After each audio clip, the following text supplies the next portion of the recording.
You've said so much. Are you implying that the body found in the yard was killed by your daughter? In the small interrogation room under the bright lights, Officer Liu narrowed his eyes, his gaze sharp as a wolf's. I replied nervously, "It has to be her." The female officer beside me glanced my way, her expression full of complexity. Officer Liu checked his watch. An hour of listening to the story of a demonic girl from birth to disappearance. Quite a tale. "Thank you for listening for so long," I said, my hands gripping my skirt tightly on my knees. "But this isn't a story, it's all true." Officer Liu chuckled. I stared at him anxiously, unsure of what he would ask next. This morning, a group of police officers suddenly barged into my home, inviting me to the station for some tea. Later, they dug up a body in my yard, already in an advanced state of decay. I didn't understand what was happening. Since Muin left, I had been home alone taking care of my husband, and life was relatively peaceful. Without my daughter, it was just the two of us supporting each other. Even though he was paralyzed and unable to move, I didn't mind. I thought that one day, when medical technology advances, I could take him to the hospital and he might regain mobility. Then we could live a normal life together, just the two of us enjoying life without worrying about children. But the arrival of the police shattered that peace. There was a body buried in my yard. Officer Liu continued. You say your daughter killed a twin in the womb, almost drained you dry, bit you upon birth, jabbed a pair of chopsticks at her grandmother's eyes at 2, stabbed you with a knife at 3, threw a knife at a friend at 4, pushed another child down the stairs at 5, and at 8 caused the death of a little girl. I quietly corrected him. She didn't jab her grandmother's eyes. Her vision just deteriorated. Officer Liu smiled. Still, she almost blinded her grandmother, and later she caused your husband's accident, leaving him paralyzed. So for an 11-year-old to kill an adult seems quite natural, doesn't it? I pressed my lips together. If it wasn't her, who else could it be? Officer Liu sneered. Why couldn't it be you? I replied anxiously. It can't be me. Why would I kill anyone? He said. The deceased is the driver you hate most. You had every reason to kill him. It wasn't me, it was Muin. Only someone inherently evil could do something like this. I shouted, slapping the table. Officer Liu remained unmoved. How about meeting your daughter? Muin. I was taken aback. You found her? Of course. You can see her now, Officer Liu said, nodding at the female officer beside him. Moments later, the door to the cramped interrogation room opened, and the female officer led in a small figure. The lights illuminated her face. The girl was thin, her cheeks almost sunken, her body frail. Her hair was dry and yellow, as if she had suffered greatly. Where have you been? Seeing Muin in such a miserable state, my heart ached. Do you know how worried I've been since you left? I said, my eyes reddening. Dad said it was dangerous for you to be out alone and wanted me to find you, but he's paralyzed and needs care, so I couldn't go. My daughter looked at me with a strange, painful, and fearful expression. After a moment, she hoarsely said, You need to wake up. She stared at me intently, tears streaming from her sunken eyes, her lips trembling as she said, Dad, Dad. I was taken aback and turned around, frowning. Dad is paralyzed at home, he's not here. Mentioning Dad suddenly reminded me that I had been at the police station for a long time. My husband was home alone, unable to move properly. What should I do? I want to go back. I stood up, the handcuffs clinking loudly. I angrily said, Can you please let me go? That's not possible, Officer Liu shook his head. Mr. Mu, you're a murder suspect. We can't let you leave. What Mr. Mu? What are you talking about? My name is Zhao Ying. My husband is at home. I need to take care of him. I suddenly realized, staring at my daughter. You're not really police, Muin. You've gone too far this time. Muin covered her face and cried, Dad, wake up! You're not Mom, you're a man. Muin, stop saying nonsense. I shouted, my anger boiling over. Why don't you just go die? My daughter stepped back in fear, and the female officer hugged her, coldly saying, Mr. Mu, if it weren't for your daughter being clever enough to find a way to break out the window, she might have really died at your hands.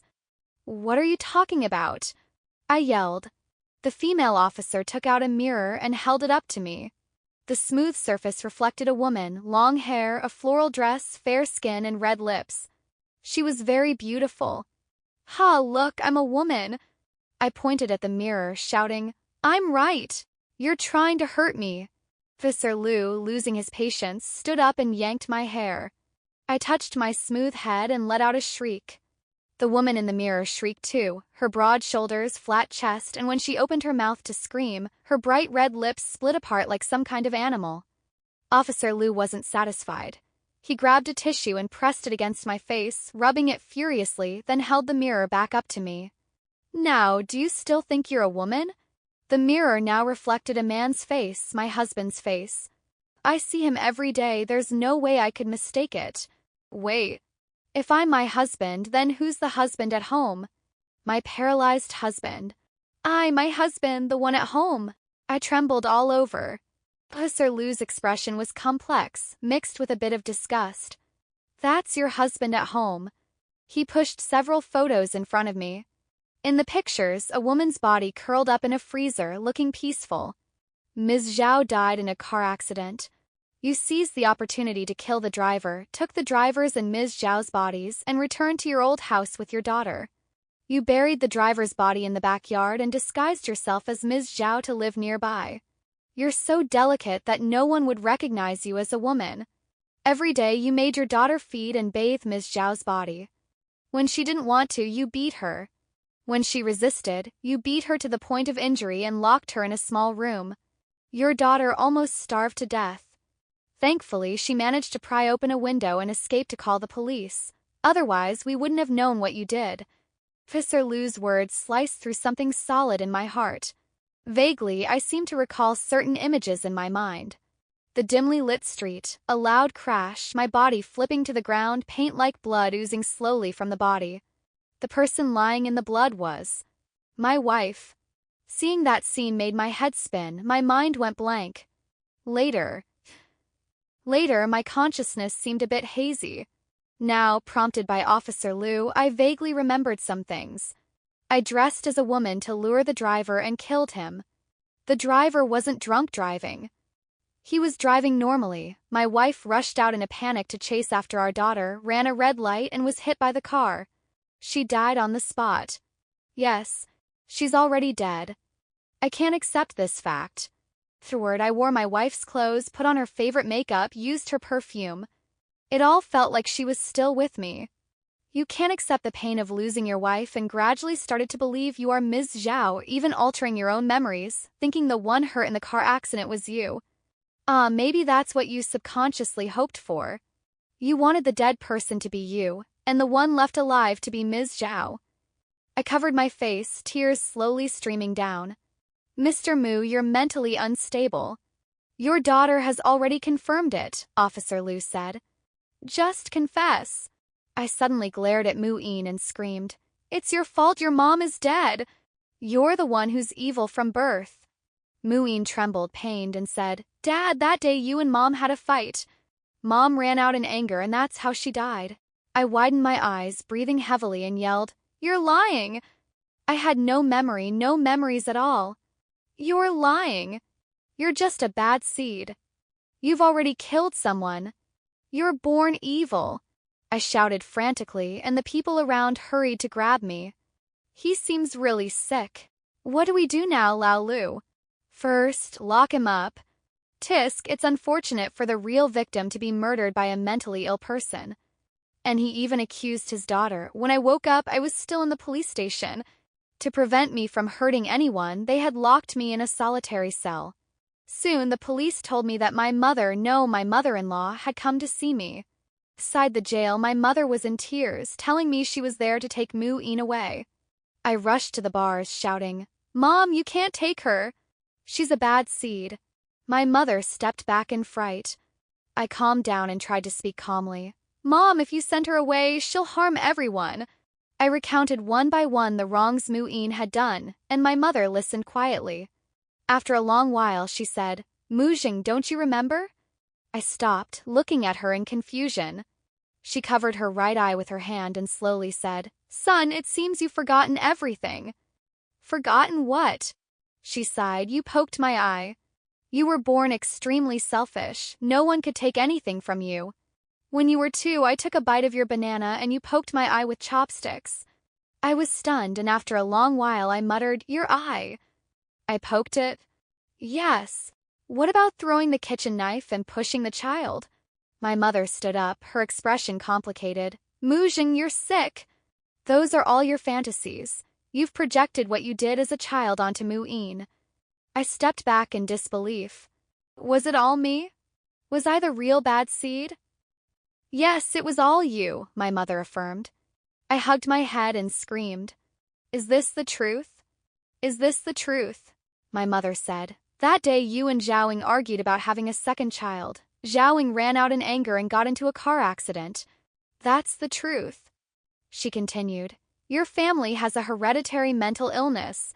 Do you remember how your father got into trouble? I looked up in confusion. My mother said. His brother betrayed him and sold the company. After he became ill, he killed his brother.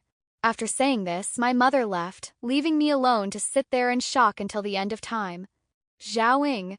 Did I kill her? Did I really kill her? So it was me who killed my wife. I felt like the sky had fallen. Later, I was diagnosed with a mental illness. Due to a hereditary mental condition in my family, I wasn't sentenced to prison but was sent to a psychiatric hospital. I stayed in the hospital for a long time. I admitted that my memories after the accident were indeed hazy, but my memories before the accident were crystal clear. I remembered that it wasn't me who harmed my wife.